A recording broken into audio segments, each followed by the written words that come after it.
confession. Manalangin muna tayo.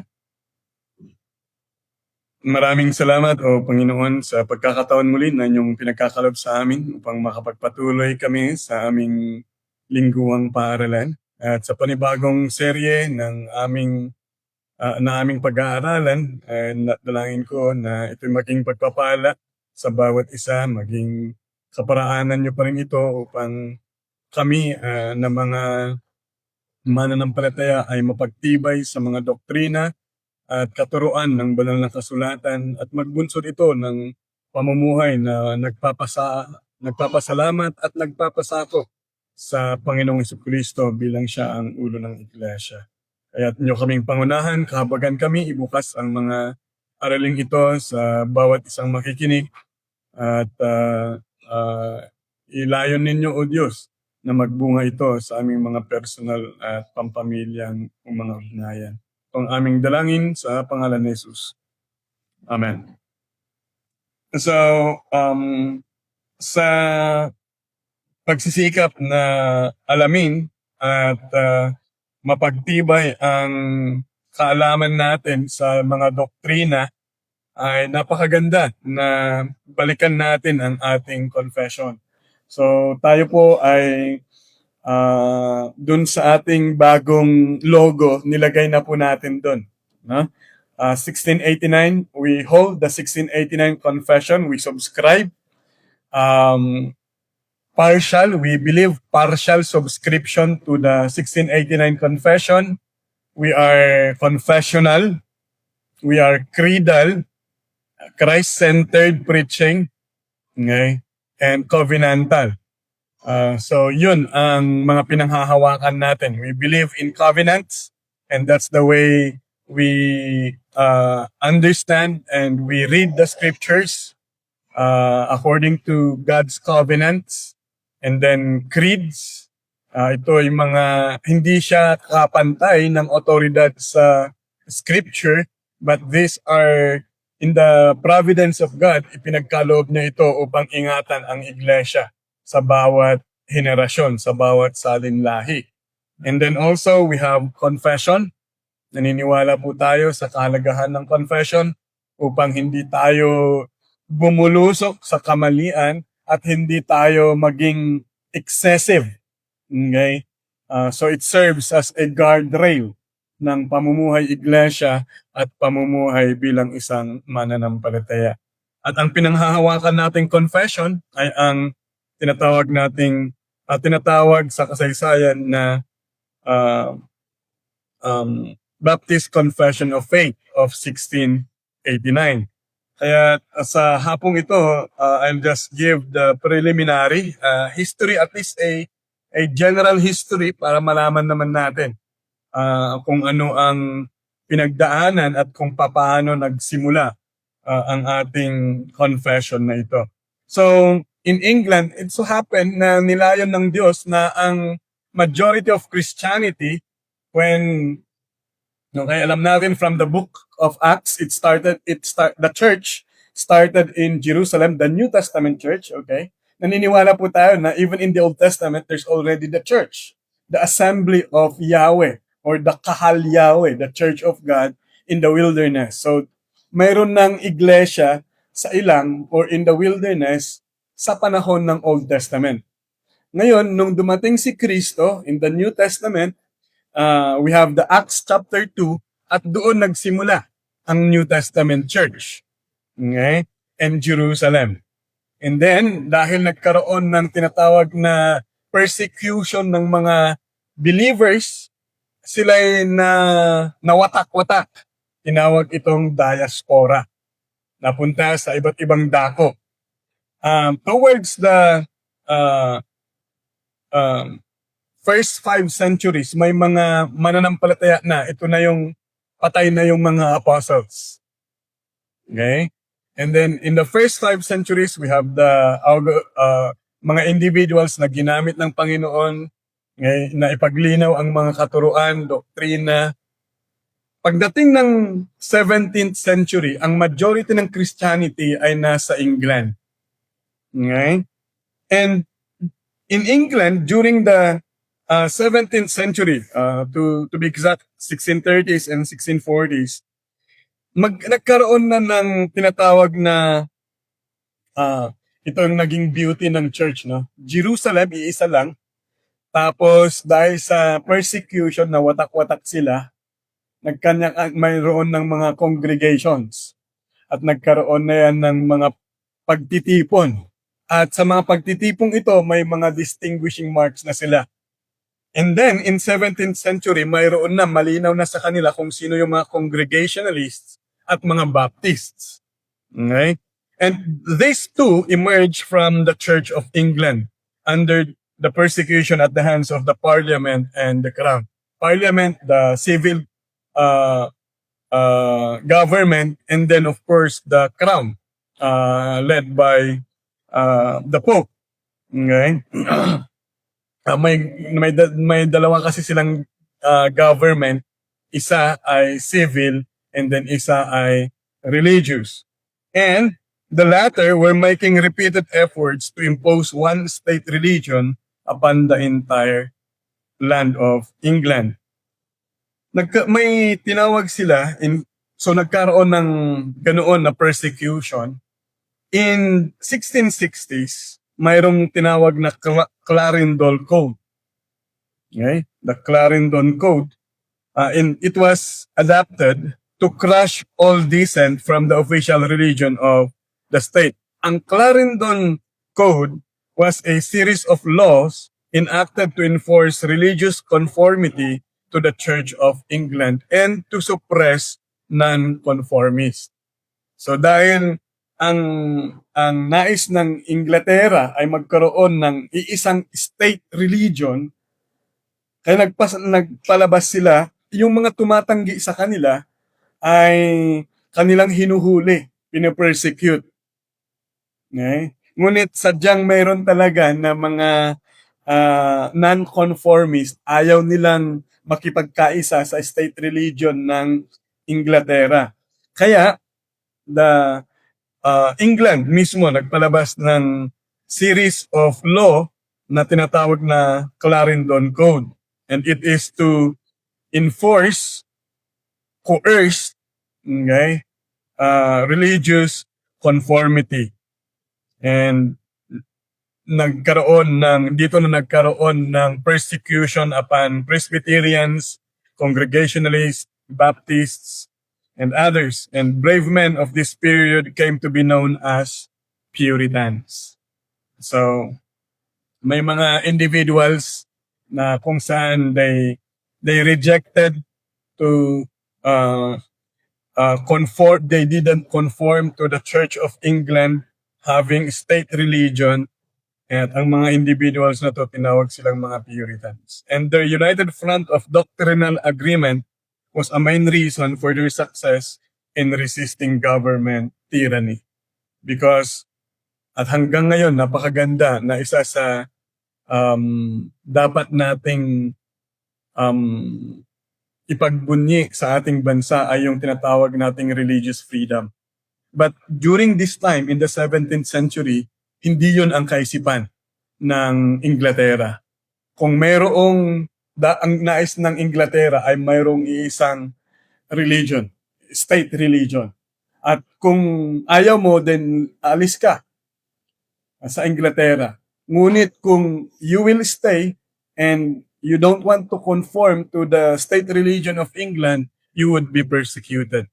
And this is where Presbyterians, Congregationalists, and Baptists, they are called Puritans, who did not conform to the state religion of England. And all Presbyterians stood by the Westminster Confession of 1647, and then the Congregationalists adopted virtually the same article of faith, the Savoy Declaration of 1658, and the Baptists adopted the similar London Baptist Confession of 1677.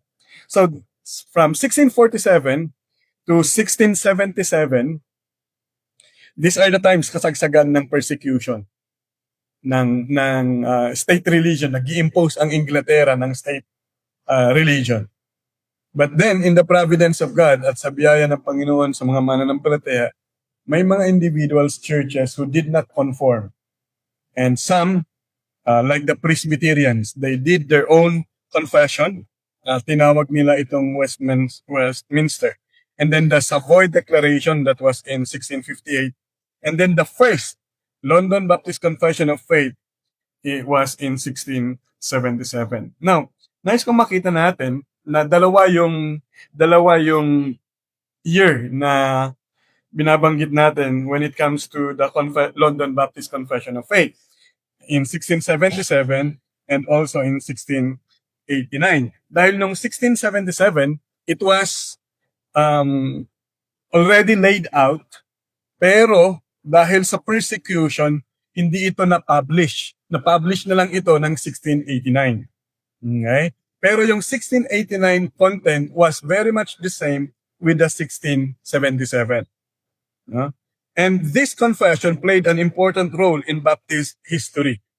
Because in the Act of Uniformity of 1662 under the Clarendon Code, it made the New England or the Anglican, the England state religion, yung prayer book nila mandatory for use in all churches. And tag dito, ini-impose ito, yung prayer book ng Anglican or the England's state religion. And the Anglican Church abandoned the Westminster Confession and returned to the 39 Articles as its official confession of faith. And the English Baptists suffered persecution for their faith with the restoration of the monarchy. That's the reason why in 1677, a group of particular Baptists, now, mayroon tayong tinatawag na General Baptists and then the Particular Baptists. And one of the key distinguishing marks ng Particular Baptist is a baptism, believer's baptism. Okay, believer's baptism. And this particular Baptist, okay, met for the purpose of producing a more expansive confession than the previous Baptist Confession of 1644. Yung 1644, actually, ang nag-convene during that are the Particular Baptist. Okay? Ng 1644. Nung 1677, dahil sa gusto nilang i-revive, i-restore, o i-refresh yung kanilang tinatayo ang mga doktrina, kaya inadapt nila yung Baptist Confession of 1644. That was in the year 1677. And so they modeled the Second London Confession of London Baptist Confession on the Westminster Confession of 1647. Okay? Ito hirap. Sabi ko na nga, aminado ako sa history.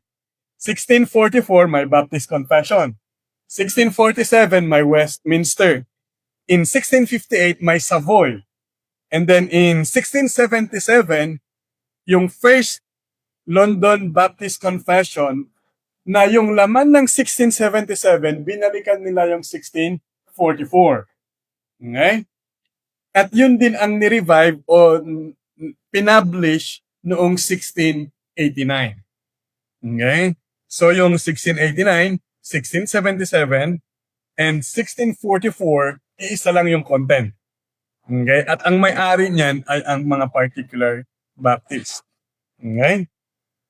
So, persecution kept the 1677 document from being officially endorsed by Particular Baptists until 1689 when the Toleration Act was passed. So, yung Clarendon Code, 4 na law yan, hindi siya, it is to, yung law, yung Clarendon Code, it is geared for England to have one state religion. Pero may mga Puritans na non-conformist. Kaya, nung napalitan yung kanilang monarchy, okay, nagbigay siya ng tinatawag na Toleration Act. Kasi nagkakaroon ng pagkakawatak-watak sa Inglaterra. Kaya, he made the act of toleration to tolerate other churches who are against the state religion of England.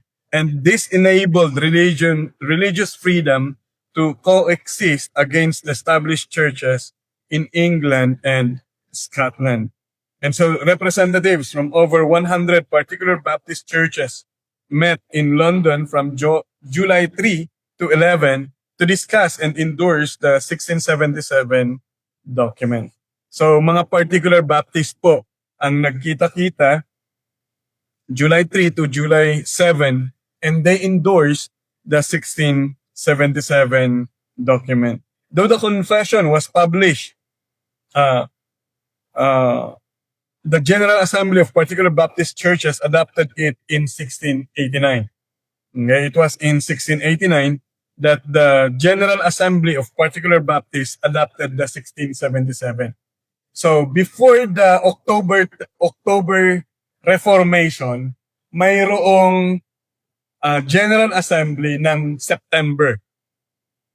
And sa mga kapatiran natin from La Union, Pangasinan, pag-pray nyo po na magkaroon ng covenanting ng Association of Churches on September. Magkakaroon po ng General Assembly on ang mga particular Baptist ng La Union, Pangasinan, and they will covenant their association September next year. Okay? Naging saling pusa lang ang Dison doon. Pero pag-pray po natin na ito'y mangyari. Kasi kung wala tinatanong ako ng mga diakono natin, kung wala naman na offer dito ng association ng mga particular Baptist, then better siguro na buong Dison na lang, buong church ng Dison ang maki-association sa mga particular Baptist ng Pangasinan, La Union. Okay? So, the Westminster Confession, on the other hand, was published, the Westminster and the Savoy, Declaration and the London Baptist Confession of 1677 or 1689 are considered the most important Reformed confessions arising from the English-speaking world. So from England, may tatlo po yan na confession na pinapaniwalaan natin at niyayakap natin na sila rin ay reform na katulad natin. Ang Westminster Confession, ang Savoy Declaration, at ang confession natin mismo, ang ating Baptist Confession.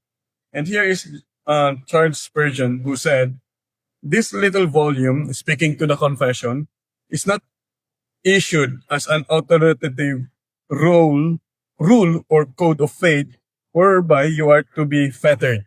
So hindi ito angkla.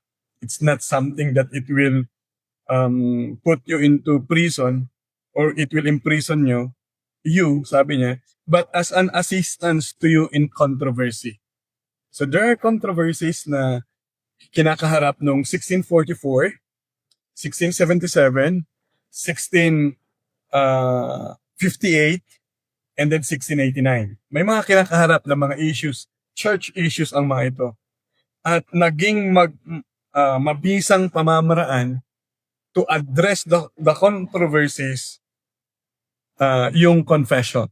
So it is an assistance in controversy, a confirmation in faith, and a means of edification in righteousness. And above all, live in Christ Jesus and walk in Him, giving credence to no teaching but that which is manifestly approved of Him and owned by the Holy Spirit.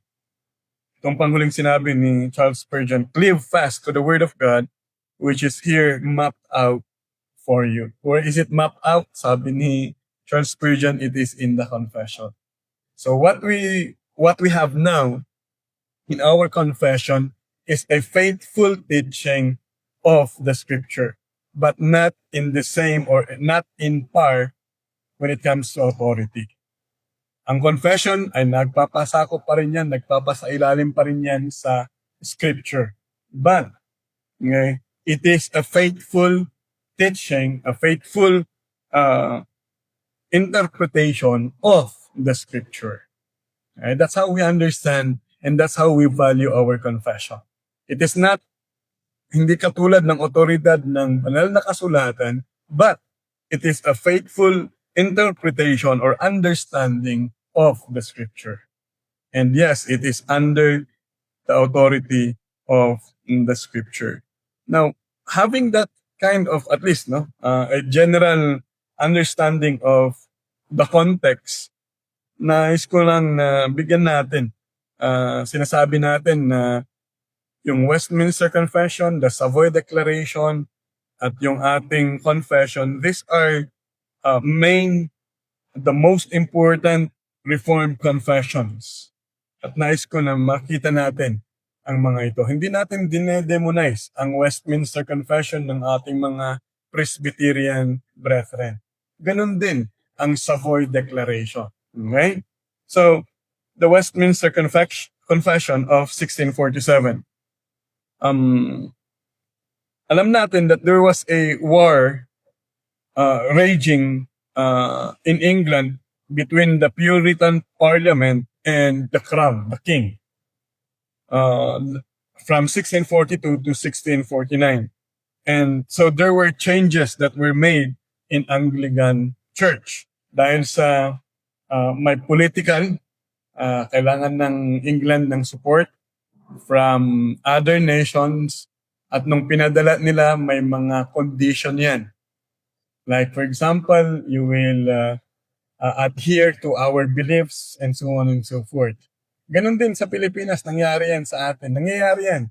Hindi tayo papahiraman ng pera, ng budget na walang condition. May condition yan. And during this time, it was a religious condition. But it is mainly political agenda. Okay? It is with political agenda. Kaya in 1643, the episcopal form of government with its hierarchical parishes and bishops was abolished by Parliament. And there is a new structure that was requested. It would be formulated by an assembly of 121 clergymen, o tinatawag nilang divines, and 30 men, 10 members of the House of Lords, and 20 members of the House of Commons. And so this assembly of Westminster divines met at the historic Westminster Abbey in London, from which the confession derives its name. So there were men, 121 clergymen from different persuasions. They are called the Westminster divines, at nagkita-kita sila, or they convened in Westminster Abbey in London. Kaya tinawag na yung resulta ng kanilang agreement, tinawag na Westminster Confession. And as work proceeded, okay, most of those who were present when the assembly convened in 1643 were Presbyterian Puritans. And remember, kung majority sa kanila ay Presbyterian, definitely yung kanilang magiging resulta ng kanilang convention, it will be Presbyterian. Okay? So, if you are a Presbyterian today, it is just right for you to subscribe to the Westminster Confession. Okay? And that's how we encourage our individuals who are persuaded into Presbyterian persuasion. They are to adhere on the Westminster Confession. There was once an individual who came, so happened, nagka-girlfriend siya ng Presbyterian, pero holding siya ng 1689. Pero sabi ko sa kanya, how persuaded are you to stand and to embrace 1689? Sabi ko, I think the more that you would appreciate yung relationship ninyo kung samahan mo yung girlfriend mo sa church nila. Okay? Kasi wala ka pang church membership, pero sabi mo, embracing ka ng 1689. So wala siyang ka-covenant. And just the noong noong conference natin sa Guiding Light, na-meet ko siya, kasama niya yung girlfriend niya, full-blown Westminster siya. Na-persuade siya ng Westminster Confession. And tapos sabi niya, pambungad ba naman sa akin eh. Sabi niya, Pastor, maraming salamat at you encourage me to study also the confession of my girlfriend. Sabi ko, huwag ka lang manatili doon dahil sa girlfriend mo, kundi manatili ka doon dahil sa katotohanan. We can do that actually, no? Kung lalong-lalo na kung naghanap pa lang ng church, walang hindi naka-covenant ang membership niya, then we persuade kung saan niya gustong matuto ng confession. Okay? And to enjoy. On the other hand, kung siya naman ay nasa membership na ng church at confessional yung church, mas ipo-persuade natin na pag-aralan niya ang ating confession, the 1689. Okay? So, here, it was when these Westminster divines convened, a directory of worship was prepared to replace the Episcopal Prayer Book. Doon sa Church of England, Anglican, mayroon silang tinatawag na prayer book. And nakalagay doon kung ano yung babasahin on the first Sunday. Lahat ng Sundays ng taon, mayroon. Ano pa nga yan eh, kung naka-attend na kayo, salitan nilang babasahin. Yung priest, tapos yung congregation. Yung priest, tapos yung congregation. Noong nag-convene ang mga Westminster Divines noong 1643, they came up with tinatawag nilang Directory of Worship. And in addition, a new confession of faith was drafted for the Church of England. And this Westminster Confession has become the most important of the great Protestant creeds of the Reformation era. So, nagiging nagkakaroon ng on one church, the Church of England, pero among them mayroong mga Presbyterians. And when they convened these Presbyterians, these Westminster Divines, they came up with Directory of Worship and also the confession itself. So, the Westminster Confession is a summary of major Christian beliefs in 33 chapters. Classic Reformed biblical theology permeates the confession with emphasis on the covenant relationships between God and man. So in the matter of church government, it presents the Presbyterian view. The presbyteries or synods which oversee local congregations. So above every local congregation, mayroong silang presbyteries or synods. At yun ang nasusunod. Okay? And in the matter of baptism, the Westminster holds for infant baptism, consistent with the covenant approach to Christian heritage. And this believes that God often saves whole households and that an infant is considered a part of the covenant through his godly parents until he proves otherwise by his lifestyle choices. Okay, that's the Presbyterian, meaning ang gawaing pagliligtas ng Diyos, according to them, ay per household. So kung may anak ka na baby pa lang, you can baptize the infant and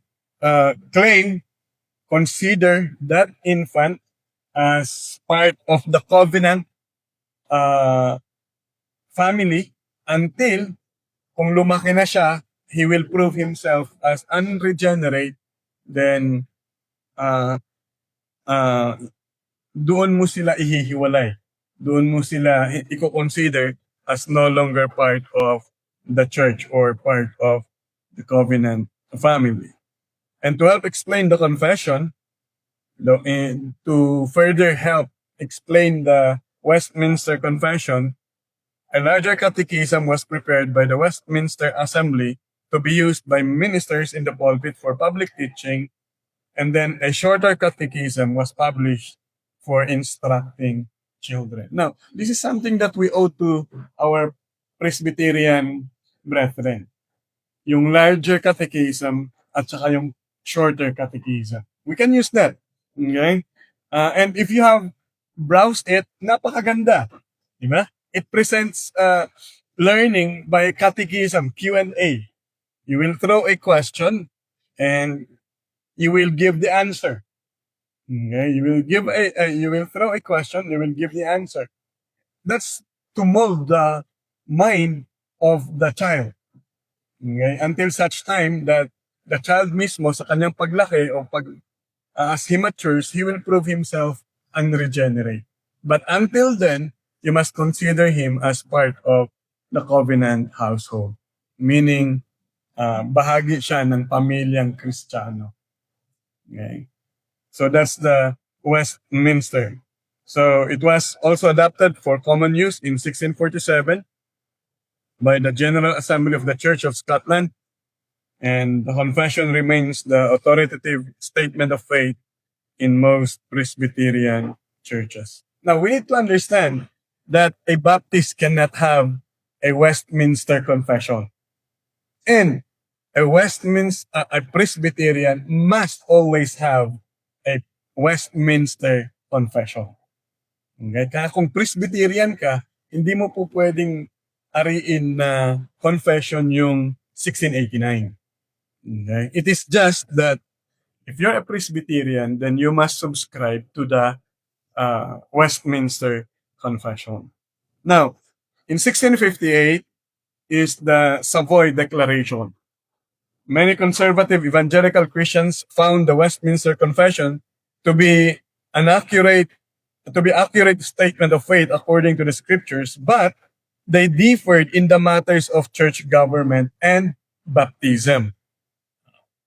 Di ba?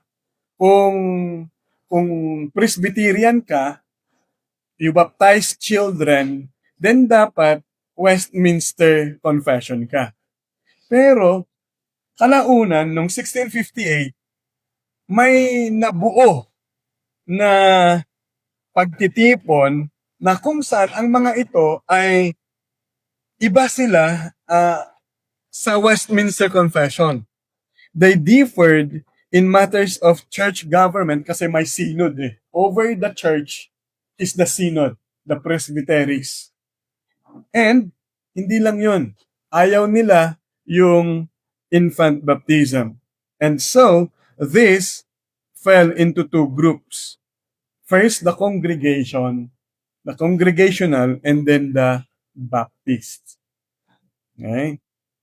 So, an assembly of Congregationalist leaders met in the Savoy Palace in London on September 29, 1658. And the Synod adopted a declaration of faith and order, honored and practiced in the Congregational churches. Based largely on the Westminster Confession, the Savoy Declaration included a section on the institution of churches and the order appointed in them by Jesus Christ, a chapter, okay? Because the congregational form of church government was advocated. Ang nangyayari kasi sa Westminster, malinaw sa kanilang confession that above the higher than the authority or local in the local church is the synod or presbyteries. Ang mga presbyteries na ito ay, I think, representatives ito ng churches, two representatives each church. Sila yung nagko-compose ng presbyteries or synods. Okay? So nagko-convene din ito at sila yung kung anong napagdesisyonan ng synod, yun ang nai-implement over the local churches. And may mga individuals na tumanggi sa ganoong church government. At hindi lang yun ang tinanggihan nila. tinanggihan din nila yung infant baptism.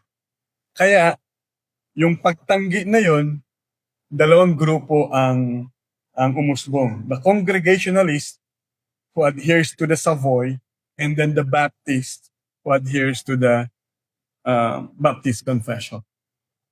So, sa Congregationalist, na adhering to the Savoy Declaration, ang form of government nila is congregationalism.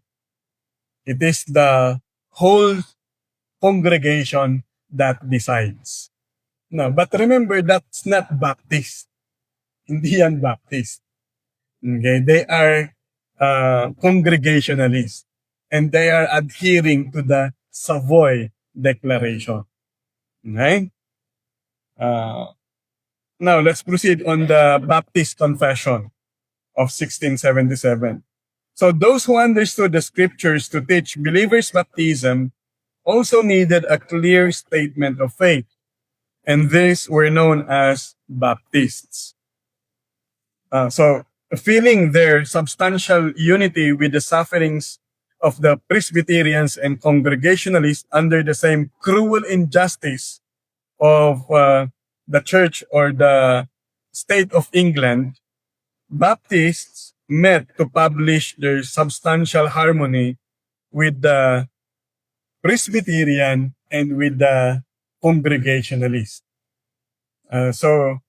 Makita pa rin natin na itong mga Baptist na to, though they differ with the Westminster, the Presbyterians, and the Congregationalists, pero nung kanilang inilathala at inilimbag yung kanilang confession, it is to accommodate the Presbyterians and the Congregationalists. So a circular letter was sent to particular Baptist churches in England and Wales, asking each assembly to send representatives to meet in London in 1677. And so a confession consciously modeled after the Westminster Confession was approved and published. It has ever since borne the name of the London Confession of 1677. Dahil doon sila nag-convene sa London. Because this document was drawn up in a dark hours of oppression, it was issued anonymously. And the preface of the original publication of 1677 says in part, ito yun, and I quote, "It is now many years since divers of us did conceive ourselves under a publishing a confession of our faith for the information and satisfaction of those that did not thoroughly understand what our principles were, or had entertained prejudices against our profession. This we did to convince all that we have no clogged religion with new words, but to readily acquiesce in that form of sound words which have been used by others before us." So tinatanggap nila na they are, it is modeled after the Westminster Confession and Savoy. In those things wherein we differ from others, we have expressed ourselves with all candor and plainness. Contention is most remote from our design in all that we have done in this matter. So when they published this confession, sinasabi nila doon sa preface pa lang, now we don't want to contend with the Westminster and then the Savoy Declaration. So, since this is our confession, napakaganda na atin ding makita ang context nito, no? Because on May 24, 1689, in the Act of Toleration, when it was enacted, within 2 months, several London pastors called for a general meeting of Baptists from England and Wales, and there were representatives of 107 congregations that met in London from September 3rd to 12th, and there they adopted the London Confession of 1677 with some important corrections. The Baptists did not recognize sacraments per se, as did the Anglicans and the Roman Catholics. They believed into ordinances, the Lord's Supper, and baptism of professing believers. So ito yung mga important corrections noong 1689. And early Baptists preferred to be baptized by immersion in living waters. That was in 1677 and in 1644. But meaning water that flowed in a river or stream. So naging stick sila, dapat umaagos yung tubig. So doon ka lang daw magpapabaptize. Ito yung mga 1644, 1677 particular Baptist. Pero nung 1689, nagkaroon ng correction. Hindi kailangan living waters. Hindi kailangan umaagos na tubig na doon ka pwedeng magpabaptize lamang by immersion. So in the Baptist church government also, another correction, the congregation ruled. Okay? It had total autonomy. It could call a pastor and dismiss the pastor. And there were no bishops or superintendents in the Baptist structure. So walang presbytery, walang synod. Right? No group had any governmental power over other individual congregations. Ito yung pinapanindigan natin hanggang ngayon. That no church over another church. No church would oversight another church. Okay? So that was the Baptist church government. It is the that's the way they understand. Actually, sinasabi nating partial subscription tayo because in 1677 pinanindigan hanggang 1689 that the congregation ruled. Partial kasi ngayon ang pinapanindigan natin as we subscribe to the 1689 confession, substantially, what we say and what we claim is that it is congregationally consent, not ruled. It is consent. It is eldership ruled with congregational consent. Okay? So this London Baptist Confession of 1689 has stood the test of time and become one of the most important statements of evangelical faith in the history of the church. Now, in the preamble of the confession, itong sinabi, no, nung mga 107 representatives of congregation, sabi nila, we the ministers and messengers of and concerned for upwards of 100 baptized churches in England and Wales denying Arminianism. Now, this is something. Even during their time, may mga Arminians na. Now, hindi ko naman na siguro kailangan explain pa kung ano ang Arminianism. No? Kasi halos lahat tayo galing doon. Easy believism ito. Ito yung salvation is by easy believism or raising of hands and so on and so forth. So, explicitly, they said that they denied Arminianism. Being met together in London from the 3rd of the 7th month to the 11th of the same, 1689, to consider of some things that might be for the glory of God and the good of these congregations. Have thought meet for the satisfaction of all other Christians that differ from us in the point of baptism, to recommend to their perusal the confession of our faith, which confession we own as containing the doctrine of our faith and practice, and do desire that the members of our churches respectively do furnish themselves therewith. So lahat na ng mga particular Baptists since ng time ng 1689, 11th month, 7th month, okay, ng 1689, until now, they hold to this confession. Pinanghahawakan nila ang confession na to, the Baptist Confession of Faith of 1689. 1689. Now, there are lots more to say. There are lots of things more to say about the context. How did the three major confessions of reform, and at the same time also of the very confession that we uphold in our church, the Baptist Confession of Faith. But let me just close with this. One of the reasons for the growth of Baptist congregations was the movement's distinctives. At napakaganda na tawag dito, ito ay mapanatili sa atin. As Baptists, we do believe in biblical authority. Okay? Isa yun sa distinctives natin.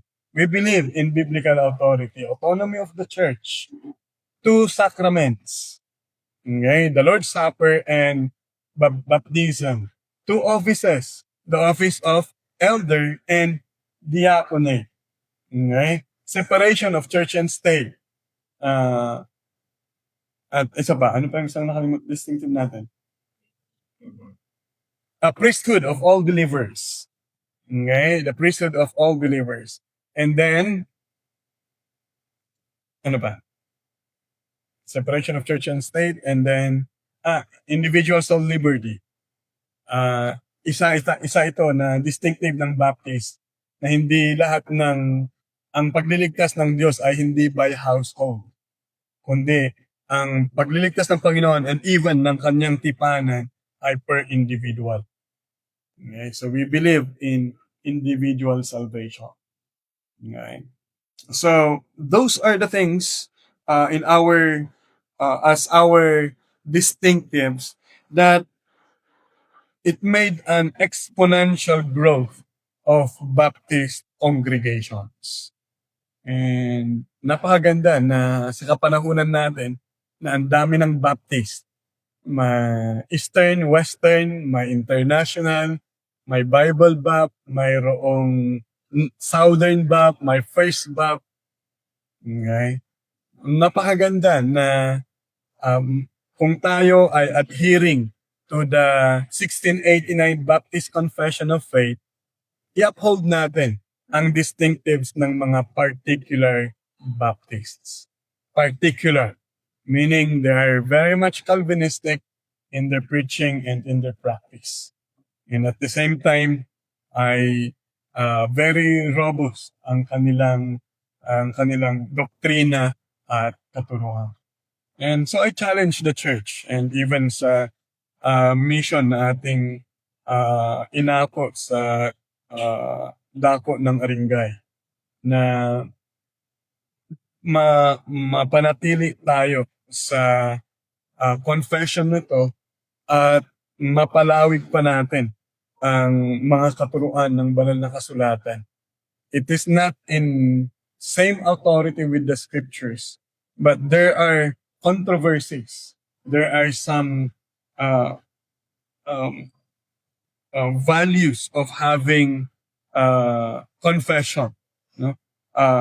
And one is to adhere and to subscribe to the Baptist Confession of Faith of 1689. So that ends my lesson for this afternoon. And hopefully I've given at least a fair context and background of the confessions. Hindi natin dinidemonize yung iba pang mga confessions ng mga Reformed. We believe they are also Reformed. Magkakaiba lang tayo sa isa na pinapoint out natin, magkakaiba tayo sa church government and also in baptism. As Baptists, we believe in the headship of Christ as yun ang ating church government. And then also believers' baptism by immersion.